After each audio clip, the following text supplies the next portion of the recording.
You're listening to The Frieze by NYY Recaps. I'm your host, Derek Lewandowski. Let's get started. So here we are, the first day of summer, and the Yankees are starting to come together. They've made up 5 games in the standings in about a week.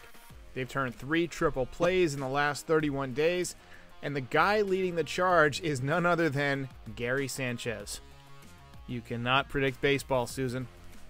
After arguably the low point of the season, being shut out in Philadelphia, the Yankees are trending upwards. A sweep of the Jays and 2 out of 3 from the Athletics, who are a pretty good team. The other night when I was doing my recap, I totally blocked that Phillies series out of my mind. I didn't create recaps for those games, so in my head they didn't exist. That was the weekend I just ranted on everybody. That was a tough weekend. The Tampa Bay Rays are playing their worst baseball of the year and have lost 6 in a row. They've responded to that by calling up Wander Franco, who is their number 1 prospect and essentially the best prospect in baseball. He was tearing up AAA. He hits for average, he hits for power, he doesn't strike out, he's a great defender, tons of speed. The Red Sox have creeped back into first place, but they've been struggling as well. The Yankees play the Royals this week, who are 32 and 38 in the Central, and have a minus 40 run differential. And then the Yankees head to Boston. So they could conceivably have a window here where they could take back the division lead with another really hot week. It is possible. The Yankees have Luke Voit coming back Tuesday night. You'd like to get him red hot before you go to Fenway, a right-hander's park. You'd also like to keep Gary hot because he absolutely mashes in Boston. That's why I think Sanchez should play on Tuesday night, even with Garrett Cole on the mound. Not only has Sanchez been your hottest hitter of late, but Kyle Higashioka has been ice cold.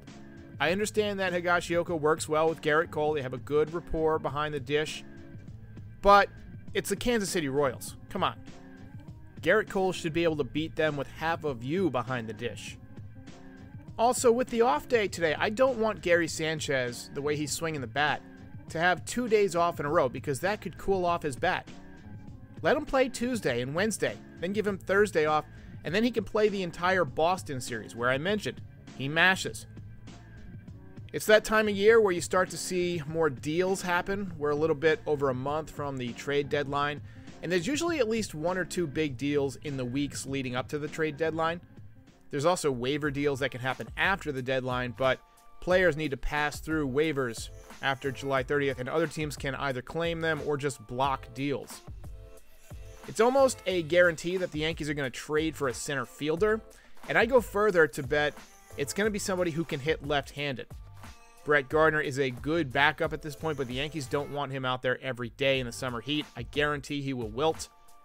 There's been talks that the White Sox are in discussions with the Diamondbacks about their second baseman, Eduardo Escobar, so if they're moving assets, maybe the Diamondbacks would trade Ketel Marte next. He's still the guy I want. He's the guy I'm pushing for. I think he'd be awesome, and I'd trade pretty much anyone in the system not named Jason Dominguez to get it done.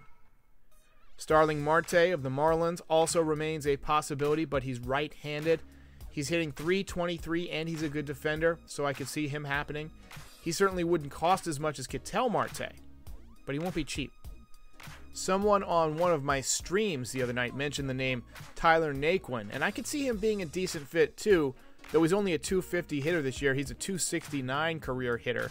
Decent power, not great, but as we've been reminded from Yankees opponents like Tony Kemp, left-handed hitting plays up at Yankee Stadium. So you can take a guy who has average power in a normal ballpark, and he can do a lot of damage at Yankee Stadium. Especially a decent hitter, just a guy who's just a normal hitter. So Tyler Naquin was not a bad suggestion, so kudos to whoever suggested that.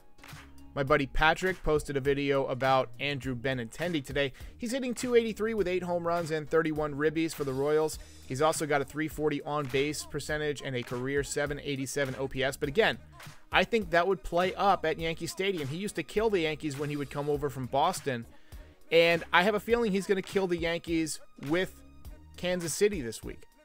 Got to be careful with him. Be careful with every lefty.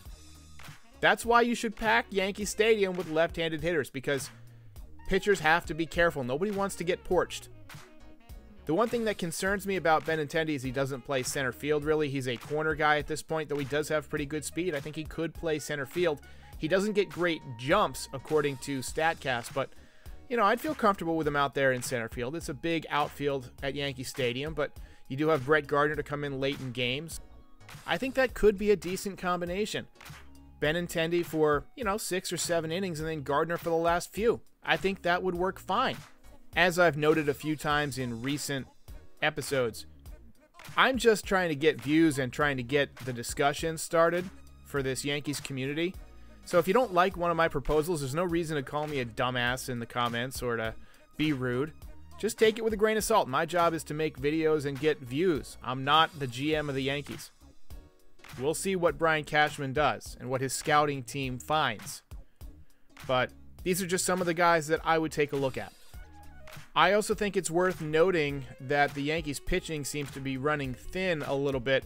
Remember, there were only 60 games last year, so guys are going to be pushed beyond their recent limits. And a few of our guys didn't pitch at all. Jameson Taillon isn't fooling anybody anymore. He looks like he's out of gas. Domingo Germán looks like he's running out of gas. Even Jordan Montgomery, even though he pitched well the other day, has been somewhat inconsistent at times. And that's hard for me to say as the president of the Jordan Montgomery fan club. Gumby Nation. The Yankees might get Luis Severino back, but he's basically missed 2.5 years. What can you really expect from him?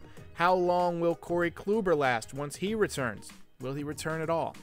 Apparently those guys are throwing on flat ground.